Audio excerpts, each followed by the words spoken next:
Hello friends. आज हम CTET में 2021 में जो 30 दिसंबर को पेपर आया था उसका मैथ्स के क्वेश्चन सॉल्व करेंगे। मैथ्स के 15 प्रश्न सॉल्व करेंगे। तो आइए देखते हैं। पहला प्रश्न क्या था? यदि आलू, टमाटर और प्याज का मूल्य रुपयों में दिया हुआ है 20 रुपये प्रति किलोग्राम, 20 रुपया प्रति 500 ग्राम और 12 रुपये 25 पैसे प्रति 250 ग्राम, तो हमें 2 किलो आलू, 500 ग्राम टमाटर और 0.75 किलोग्राम अर्थात 750 ग्राम प्याज का कीमत बताना है। और फिर बताना है उसमें 25 पैसे के कितने सिक्के होंगे। ठीक है, तो इस प्रश्न को करने के लिए आपको क्या करना है, देखिए। हमने जो दिया हुआ है लिख लिया। आलू का कीमत क्या है? 20 रुपया है। तो और 1 किलो टमाटर का कीमत कितना होगा? 40 रुपये होगा। क्यों? क्योंकि आधा किलो का कीमत 20 रुपये है।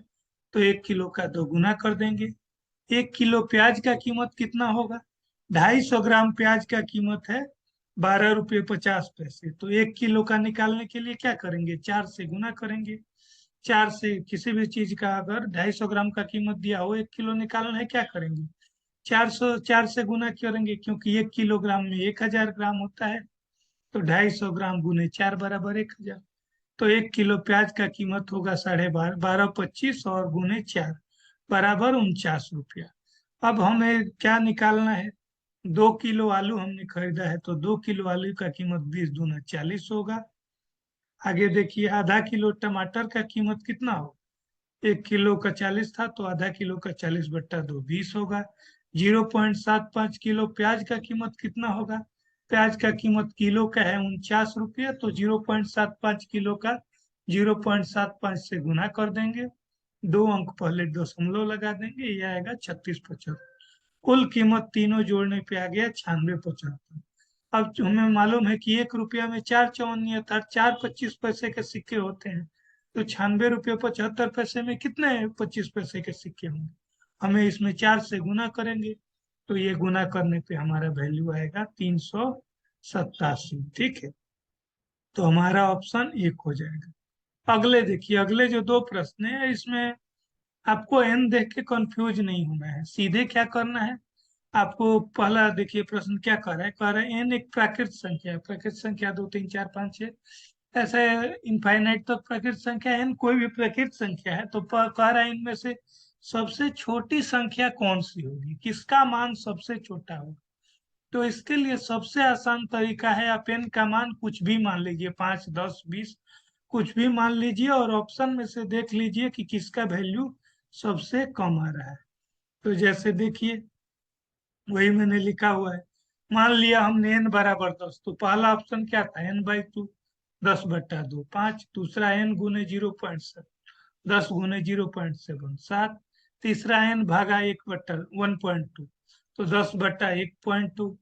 तो 1.2 को क्या करेंगे? दशमलव हटाने के लिए ऊपर 10 में गुना करेंगे, ऊपर नीचे दोनों। तो 10 में 10 से करेंगे 100, यहाँ दशमलव हट जाएगा 12, भाग दिया 8.33। चौथा n गुने 1.2, 10 गुने 1.2 बराबर 12। अब इनमें सबसे कम वैल्यू किसका आया?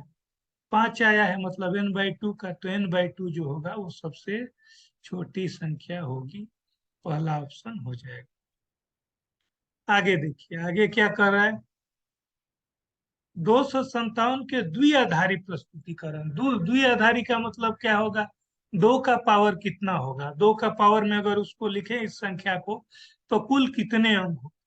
तो हमें देखना होगा कि इसमें 257 के करीबी 2 के पावर वाला संख्या क्या है। तो जैसे देखिए, 257 है, इसको हम क्या लिख सकते हैं? 256 जोड़ 1। क्योंकि दो का फैक्टर, इसका दो का करीबी संख्या कौन सा है? 256, 2 के पावर वाला। अब 256 का फैक्टर निकालेंगे तो क्या आएगा? 2 गुने 2 गुने 2 गुने 2 गुने 2 8 बार आएगा। अब एक को हम क्या लिख सकते हैं? किसी भी संख्या का जीरो पावर जो होता है वो 1। तो चूंकि हमें द्विआधारी वैल्यू बताना है, तो हम 1 को 2 का पावर 0 लिख देंगे। वैसे किसी का भी पावर 0 एक ही होगा, 10 का पावर 0 भी एक होगा, खैर। तो यहाँ 2 8 और 2 का पावर 0 है। कुल कितने अंक है? तो कुल 9 अंक है। ठीक है, तो ऑप्शन हमारा हो जाएगा 2। चौथा क्या है? कि n एक प्राकृत संख्या है, तो इनमें से सबसे अधिक मान किसका होगा। तो अभी मैंने आपको बताया था, सेम तरीका करना है। क्या करना है आपको, n का वैल्यू कुछ भी मान लेना है और देख लेना है कि ऑप्शन में किसका वैल्यू सबसे अधिक आ रहा है। ठीक है, तो n को कोई इजी मानिएगा, 5 10 मानने से कैलकुलेशन इजी होगा। n को 5 मान लिया है, n जोड़ 5 10, ऐसे ही 5n बराबर 5 गुने 5 25। तीसरा 5 जोड़ 5 बट्टा 5 2, 10 बट्टा 5 2, 5 गुने 5 25 माइनस 5 20। तो हमें बताना है, क्या बताना था, देखिए सबसे अधिक मान किसका है, तो सबसे अधिक मान किसका आ रहा है, 25 सबसे बड़ा आ रहा है, मतलब 5n जो होगा वो सबसे बड़ा होगा। अब 35वां देखिए, कह रहा है एक कागज पर कुछ लाल और काले बिंदु बनाए। क्या है, कागज पे कुछ लाल बिंदु बना है, कुछ काले बिंदु। लाल बिंदु काले से बड़े हैं, लाल बिंदु जो है वो क्या है, काले से बड़े। जया और रानी उस पे क्या चूड़ियां फेंक रहे हैं। चूड़ी के अंदर अगर लाल बिंदु आएगा तो 10 अंक मिलेगा, और काला बिंदु आएगा तो क्या आएगा, 1 अंक मिलेगा। ठीक है, अब जिसके पास ज्यादा अंक होगा वो विजेता होगा। अब प्रश्न कह रहा है जया की चूड़ी में 3 लाल और 4 काले, और रानी की चूड़ी में 2 लाल और 12 काले बिंदु आए। तो सीधे हमें बताना है कौन जीता, तो हमें अंक गणना करना पड़ेगा।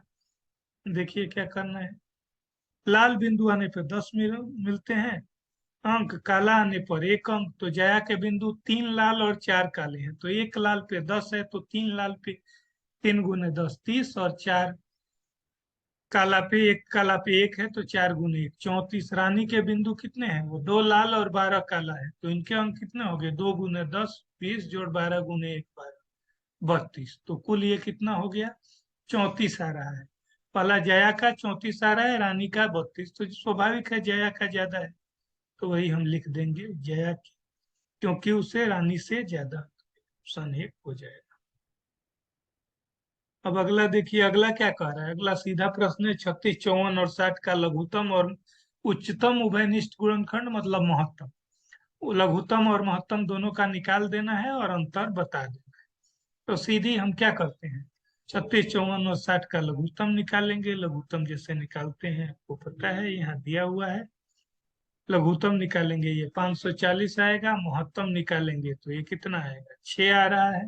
36 54 का निकला 18, फिर 18 60 का किया तो ये आ गया, तो महत्तम आया 6। तो दोनों का अंतर बताना है, तो अंतर क्या होगा, 540 माइनस 6 534। तो ये हमारा ऑप्शन 1 हो जाएगा। आगे देखिए, आगे क्या कह रहा है, आगे 37 नंबर कह रहा है कि मिसबा ने एक वर्गाकार कागज के टुकड़े को 10 क्षैतिज रेखा बनाकर 10 बराबर भागों में बांटा। क्या किया है, एक वर्गाकार कागज का टुकड़ा है, वर्ग का, उसको 10 क्षैतिज मतलब हॉरिजेंटल रेखा बनाना है, और 10 बराबर भागों में बांटना है। इसमें 6 जो पट्टी है उनको लाल से रंग देना है। उसके बाद कागज को खड़ी रेखा बना के 10 बराबर भागों में बांटना है। इनमें से कौन सा भिन्न रंगे हुए भाग को नहीं दर्शाता है, मतलब नहीं रंगे हुए भाग को दर्शाता है। तो देखिए क्या प्रश्न था, 10 पट्टी था, उसमें 6 रंगा हुआ है, तो कुल कितना, टोटल कुल था 10, रंगा पार्ट था 6। तो भिन्न के रूप में लिखेंगे तो कितना, 6/10 3/5। तो नहीं रंगा वाला पार्ट कितना है, नहीं रंगा पट्टी है इसमें 10 में 4, और कुल पट्टी है 10, तो नहीं रंगा वाला भाग होगा 4, 1 2 3 4 बट्टा में 10 बराबर 2/5। ये हमारा ऑप्शन चौथा हो जाएगा। अगला देखिए 38 क्या कह रहा है। 38 कह रहा है कि अपना के पास एक कागज है जिसपे अंक लिखा हुआ है। क्या है, उसके पास एक कागज है, इस पे ये सारा अंक आपको 7 15 18 1 12 33 ये सब लिखा हुआ है। वह एक वास्तविक पासा फेंकती है, तो पासा में क्या क्या आ सकता है, 1 से लेकर 6 तक आएगा। अब कागज पर उन संख्याओं में रंग भरती है जो पासे पर आई संख्या के गुणज। मान लीजिए पासा में 2 आया, तो 2 का गुणज जो जो होगा इस संग में, 2 से जो जो कटेगा उन सबको रंगना है। अब आगे कह रहा है कि ये जो संख्या दिए गए हैं इनमें से 1 2 5 और 7 को वो नहीं रंगती है। तो 1 2 5 7 को नहीं रंगती है, मतलब किस किस को रंगती है, 12 को 15 को 18 को 33 को 42 को। तो अब बोल रहा है कि तो वो बताइए कि पासे पे क्या अंक आया है। तो क्या प्रश्न दिया गया है कि पासे पर जो अंक है उसके गुणज को रंगना है। तो अब हमारे पास इनको हटाने के बाद क्या क्या बच रहा है, 12, 15, 18, 33, 42। हमें देख लेना है कि कौन सी संख्या है जिसके पहाड़े में ये सारे आते हैं। तो निश्चित है कि 3 आता है, तो 3 के पहाड़े में ये सारे आते हैं। तो वही लिखा हुआ है रंग। देखिए इस इन सब तो नहीं रंगा हुआ है, मतलब रंगा हुआ ये केवल 5 है।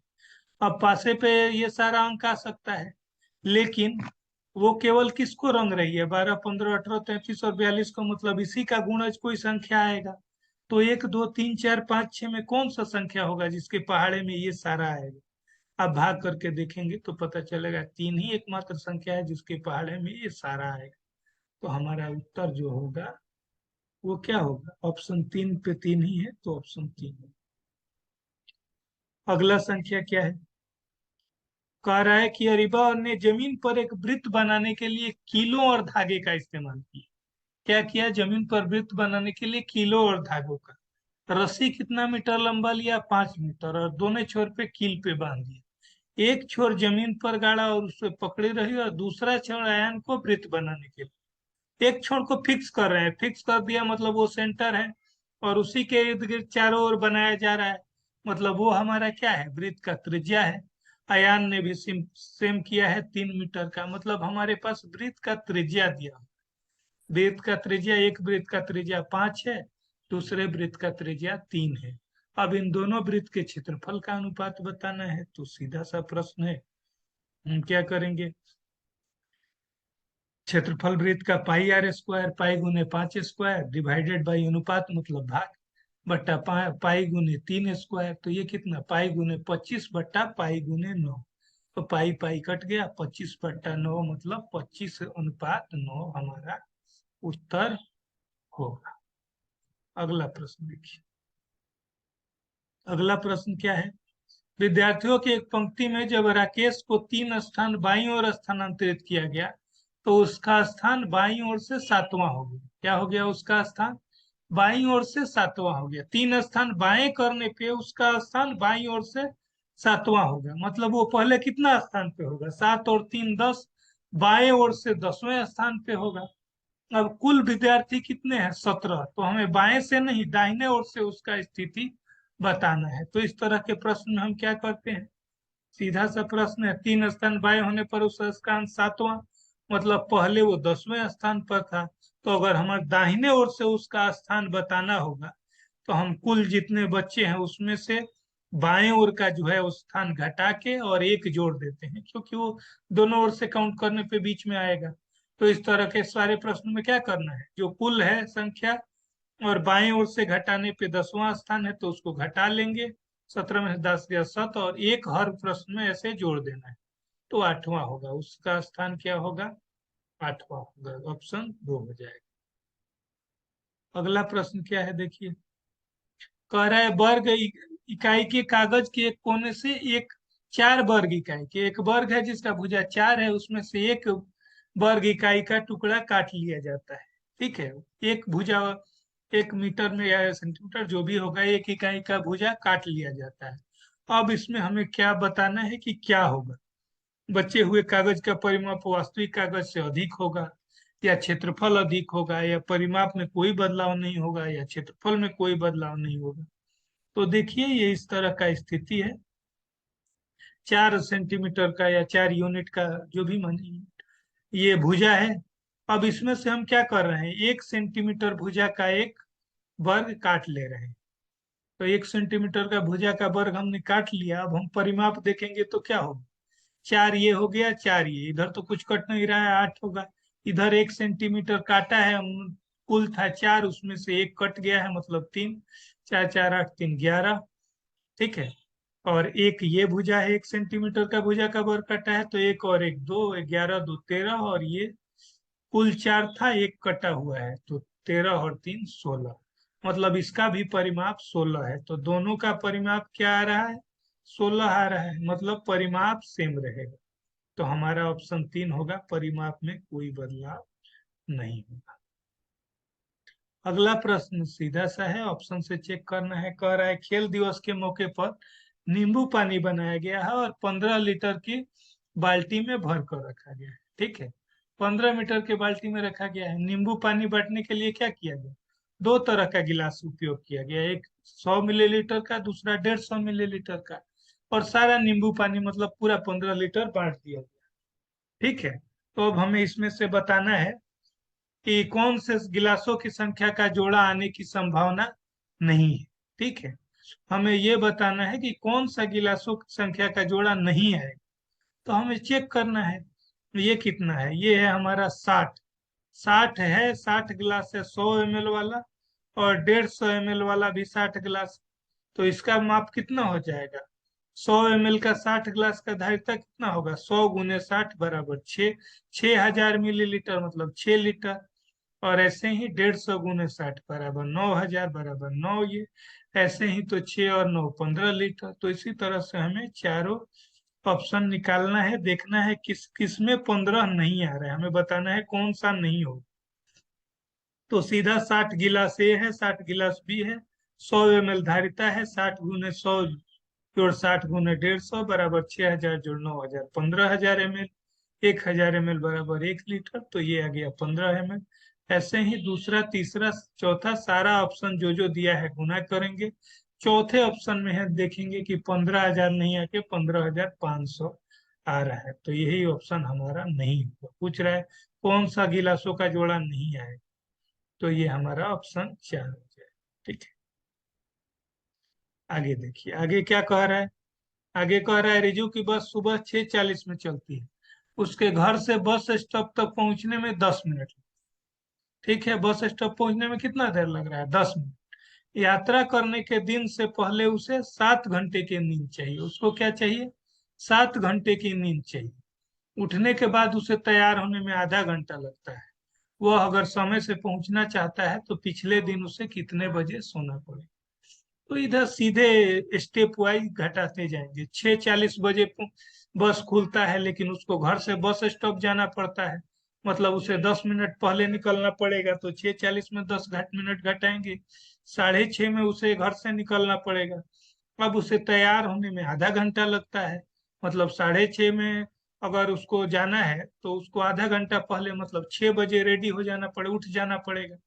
6 बजे अगर उठ जाना पड़ेगा तो, और सोना उसको कितना है 7 घंटा, तो 6 बजे सुबह आप उठ रहे हैं और 7 घंटा सो रहे हैं, तो आप कितने बजे सोए थे, कितने बजे सोए थे रात में निकालने के लिए क्या करेंगे, 6 बजे सुबह से 7 घंटा बैक चले जाएंगे, तो कितना आ जाएगा, 11 बजे रात को हमारा उत्तर आ जाएगा। देखिए, बस स्टॉप जाने में 10 मिनट, 6:30 निकलना पड़ेगा, तैयार होने में आधा घंटा होता है, जागने का समय 6:30 में 30 मिनट घट जाएगा, 6 बजे 7 घंटा नींद चाहिए, मतलब उठने का समय है 6 AM माइनस 7 घंटा बराबर 11 PM।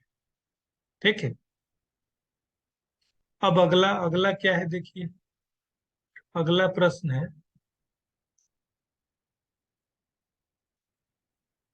अब आपको ये पैटर्न देखना है। क्या पैटर्न देखना है, 9 × 9 जोड़ 7 आता है 88। 9 और 8, उससे पिछला संख्या लेते हैं, गुने 9 जोड़ 6 तो 8 8। फिर 9 8 7 लेते हैं, गुने 9 जोड़ 5 तो 4 8 आता है। फिर मतलब 3 संख्या लेने पे 4 8 आ रहा है, 2 संख्या लेने पे 3 8 आ रहा है।